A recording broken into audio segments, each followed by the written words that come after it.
पूर्ण शहरात महाड चौदार तळे सत्याग्रह निमित्तानं अभिवादन सभा घेण्यात आली।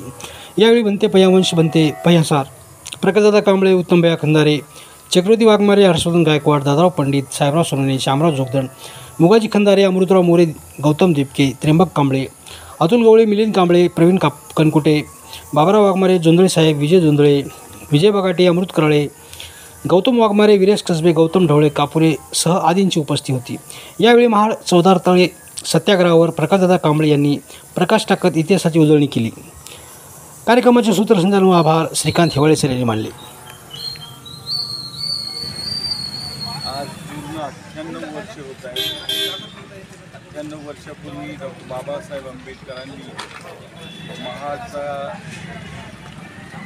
लढा त्या ठिकाणी पाण्यासाठी उभा केला, जो इतिहासामध्ये प्रसिद्ध आहे। जो लढा मानव मुक्तीसाठीचा होता, जो लढा एकंदरीत विषमतेच्या विरुद्ध होता, जो लढा एकंदरीत सर्व माणसाच्या समान हक्कासाठीचा होता, जो लढा निसर्गदत्त होता आणि हा निसर्गदत्त लढा सर्वसामान्यांसाठी होता। हा लढा लढताना डॉक्टर बाबासाहेब आंबेडकरांच्या लक्षात आलं होतं की अस्पृश्यांना या देशामध्ये कुठल्याही प्रकारचे अधिकार नाहीत, त्यांना पाण्याला स्पर्शसुद्धा करता येत नाही। त्यामुळं डॉक्टर बाबासाहेब आंबेडकरांनी केवळ पाण्यासाठी हा लढा उभारला नाही, केवळ पाणी मिळावं यासाठी तो लढा लढला नाही, तर एकंदरीत या लढ्याच्या पाठीमागे डॉक्टर बाबासाहेब आंबेडकरांची भूमिका होती। जे जे नकारार्थी आहे, जे जे नाकारलं जातं, ज्यांना नाकारलं जातं आणि ज्यांचे नैसर्गिक हक्क, ज्यांचे मानवासारखे हक्क, मानवतेचे हक्क नाकारले जातात, त्या सगळ्यांना समान हक्क मिळाले पाहिजे। निसर्गाच्या प्रत्येक गोष्टीवर प्रत्येक मानवाचा अधिकार आहे, जसा पशूचा अधिकार आहे।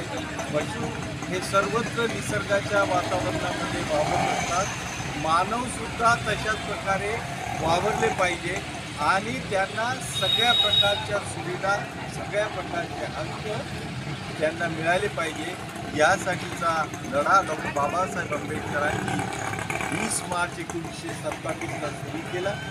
हा लढा लढत असताना डॉक्टर बाबासाहेब आंबेडकरांनी आपली या लढ्याची मुहूर्तमेढ महाडपासून सुरू केली आणि त्यानंतर आपण पाहतो की डॉक्टर बाबासाहेब आंबेडकरांच्या एकंदरीत ज्या चळवळी आहेत, मग तो काळाराम मंदिराचा सत्याग्रह असेल, त्यानंतर अंबादेवीचा सत्याग्रह असेल, त्यानंतर अनेक अशा प्रकारचे सत्याग्रह डॉक्टर बाबासाहेब आंबेडकरांनी जे केले ते मानवाच्या एकंदरीत समान हक्कासाठीचे ते लढे होते आणि सत्याग्रह होते।